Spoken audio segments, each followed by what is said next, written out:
All of you आज once again welcome you all on my YouTube channel RD के English. दोस्तों इससे पहले हम लोग रिलेटिव प्रोनाउन का हमारी सीरीज चल रही है, जहाँ पे हम लोगों ने कल पढ़ा था किस तरीके से हम लोग विच का इस्तेमाल कर सकते हैं। राइट, विच का जो इस्तेमाल होता है नॉन लिविंग थिंग के लिए हम लोग जनरली करते हैं, और उसी विच से अगर क्वेश्चन पूछा जाए तो वो इंट्रोगेटिव प्रोनाउन कहते हैं। और दो सेंटेंस के बीच में अगर वो रिलेट करें, अगर रिलेशन बताए तो वो कहलाता है दोस्तों आपका रिलेटिव प्रोनाउन। राइट, विच के बाद में हम लोगों ने चर्चा की थी दैट के ऊपर, राइट सॉरी व्हाट के ऊपर। व्हाट किस तरीके से सेंटेंस में रिलेटिव प्रोनाउन के तौर पे इस्तेमाल होता है। यदि व्हाट से क्वेश्चन से पूछे जा रहे हैं तो वो इंट्रोगेटिव प्रोनाउन कहलाएगा, और यदि वो रिलेट करेगा किसी नाउन को तो वो क्या कहलाएगा दोस्तों, रिलेटिव प्रोनाउन। राइट, और व्हाट एकमात्र ऐसा आपका रिलेटिव प्रोनाउन होता है जिसके खुद के पास उसका एंटीसीडेंट नहीं होता है। आई डू व्हाट आई से, आई डू व्हाट आई से, आई मीन व्हाट आई से।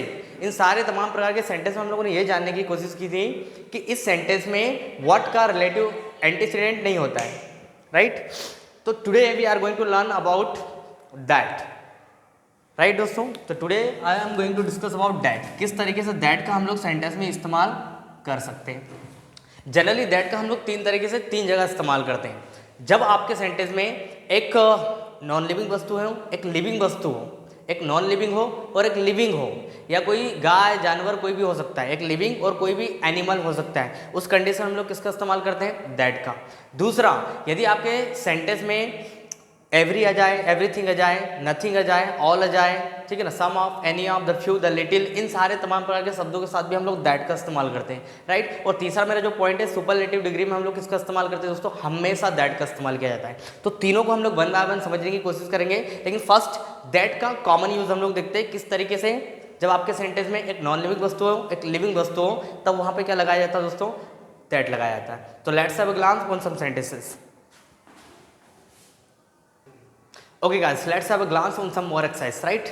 Actually this is the first exercise, not more exercise. Okay, तो किस तरीके से हम लोग दैट का सेंटेंस में इस्तेमाल कर सकते हैं, राइट? जैसे कि मैंने आपको बताया दैट एकमात्र ऐसा रिलेटिव प्रोनाउन है जो एक लिविंग और नॉन लिविंग, लिविंग आप कोई एक इंसान हो सकता है, और नॉन लिविंग में कोई वस्तु हो सकती है, या कोई गाय जानवर हो सकता है, कोई भी जानवर हो सकता है, राइट, नॉन लिविंग में।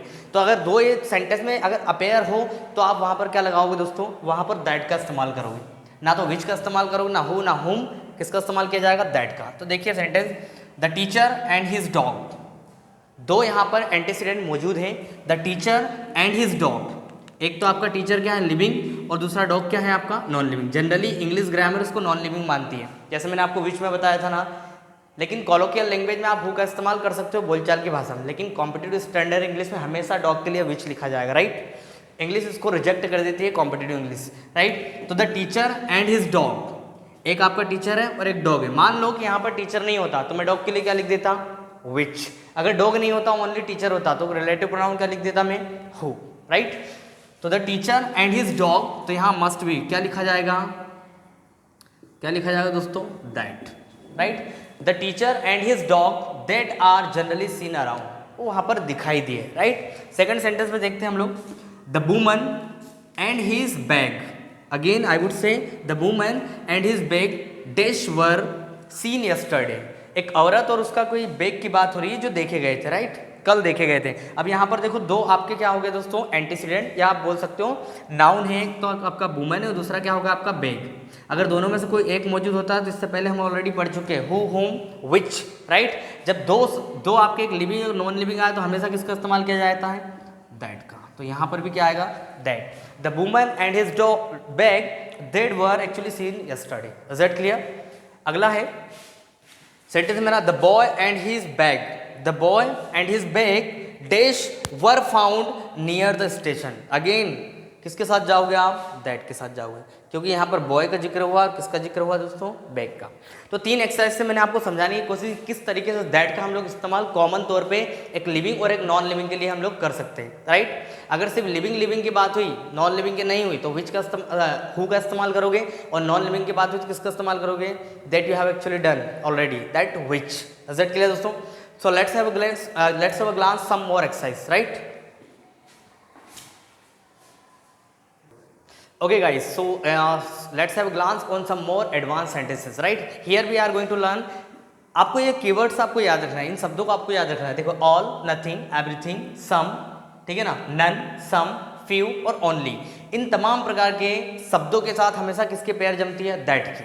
इन शब्दों के साथ किसकी पैर जमती है दोस्तों, दैट की। The little milk, the few boys, the little और द फ्यू आपने पढ़ा होगा शायद एडजेक्टिव के चैप्टर में, द फ्यू द लिटिल, इन दोनों के साथ किसके पेयर जमते हैं दोस्तों, दैट की।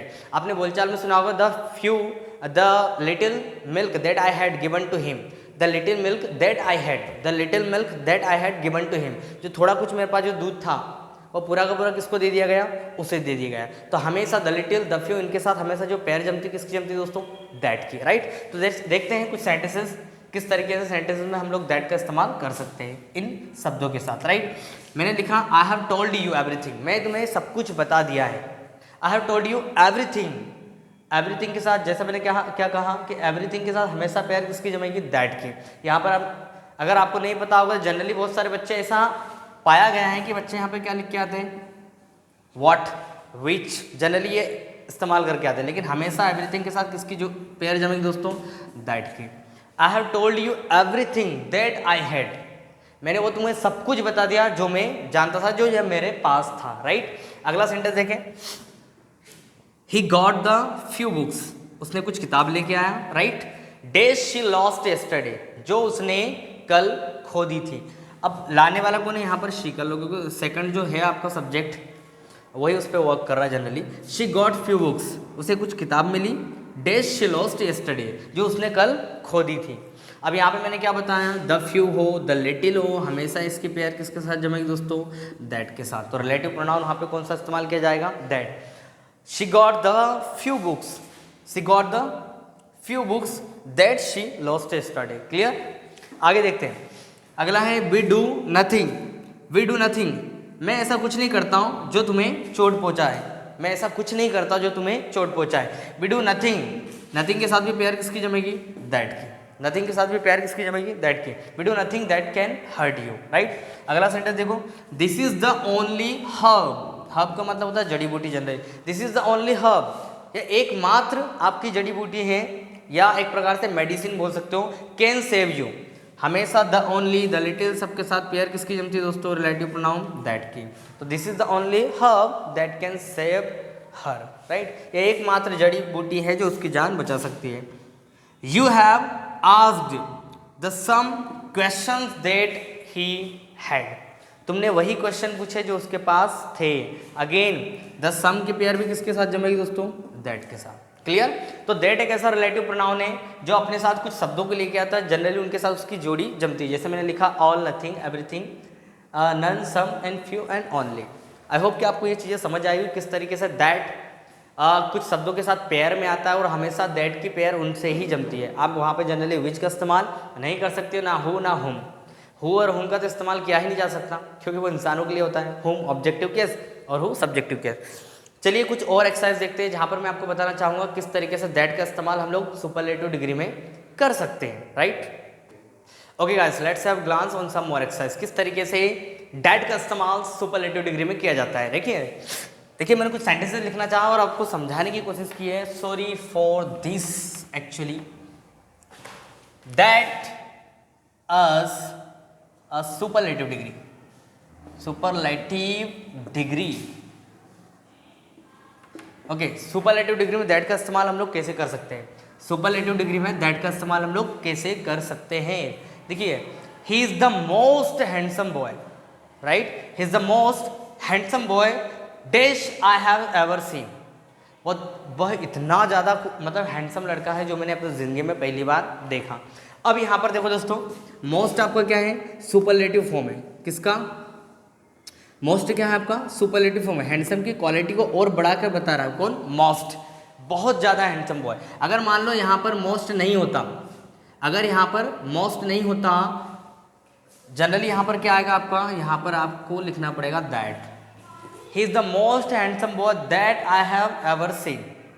अगर यहाँ पर द मोस्ट को मैं हटा दूँ तो यहाँ पर क्या होगा, ही is a handsome boy who, किसका इस्तेमाल कर देता मैं, हु, क्योंकि सुपरलेटिव डिग्री उस समय नहीं होती। अगर यहाँ पर आता ही इज अ और हैंडसम बॉय, तो यहाँ पर मैं किसका इस्तेमाल कर सकता था, हु का, क्योंकि आपका अफर्मेटिव सेंटेंस बन जाता है, कॉमन सेंटेंस बन जाता है, पॉजिटिव सेंटेंस बन जाता है। और अगर पॉजिटिव सेंटेंस बन जाता तो वहाँ पर आप किसका इस्तेमाल कर सकते थे, हु का इस्तेमाल कर सकते थे। समझ में आया, यही तो सेंटेंस हम लोगों ने सीखा था पहली बार। He is a most, sorry, he is a handsome boy who I ever seen, who I have ever seen. मतलब यहाँ पर हु या हुम में से जनरली ऑब्जेक्टिव केस में आता तो मैं हुम लगाता, और सब्जेक्टिव केस में आता तो क्या लगाता, हु लगाता, राइट। सब्जेक्टिव केस में क्या लगाता, हु, और ऑब्जेक्टिव केस में आता तो हुम, राइट। तो वहाँ पर यहाँ पर जनरली आता क्या, यहाँ पर हुम आता।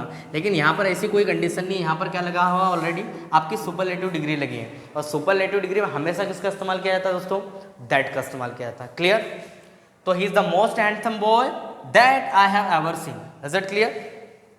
चलिए दूसरा आपका, this is the best movie, this is the best movie dash I had seen, जो भी हो वट जो भी बात होगी, फिलहाल हमारी बात तो यहाँ तक है।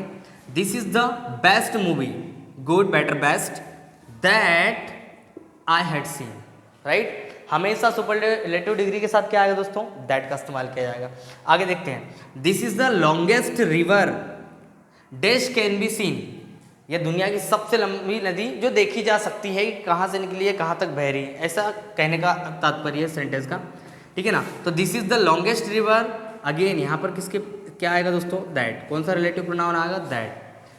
अगर मान लो लॉन्गेस्ट नहीं होता, अगर द लॉन्गेस्ट अगर हट जाता तो यहाँ पर कॉमन क्या जाता, विच का इस्तेमाल मैं कर देता नदी के लिए, क्या आता, this is a river which can be seen, this is a river which can be seen, क्योंकि वहाँ पर कोई कंपैरिजन नहीं हो रहा। लेकिन यहाँ पर सुपरलेटिव दिखाया जा रहा है उसको, और सुपरलेटिव डिग्री में हमेशा किसका इस्तेमाल किया जाता है, दैट का। Is it clear.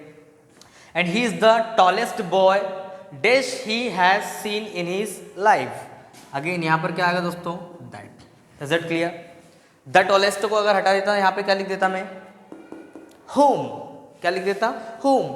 He is a boy whom he has seen in his life, क्योंकि ऑब्जेक्टिव केस में क्या आता है, होम, और सब्जेक्टिव केस में क्या आता है, हु। सब्जेक्टिव और ऑब्जेक्टिव ऑलरेडी मैं आपको हु और होम बता दिया, अगर आपने वो वीडियो देख लिया हो तो ये चीज़ें आपको बेहतर तरीके से समझ में आएगी, राइट। तो किस तरीके से हम लोग दैट का इस्तेमाल सुपरलेटिव डिग्री में कर सकते हैं, राइट दोस्तों। आई होप कि आपको वीडियो पसंद आया होगा, समझ आया होगा। अगर आपको वीडियो पसंद आया तो लाइक करें, सब्सक्राइब करें, and don't forget to just click on the bell icon. और इस टॉपिक से रिगार्डिंग अगर कोई भी आपको कंफ्यूजन है, you can just drop your comments in the comments box, ताकि मैं उन कमेंट्स को पढ़ के मैं समझ सकूँ आपको प्रॉब्लम से क्या हो रही है इस चैप्टर के रिगार्डिंग, राइट दोस्तों। तो stay tune, you will learn a lot of things. Once again I would say thanks to all of you to watch this video till that. Thank you very much everyone.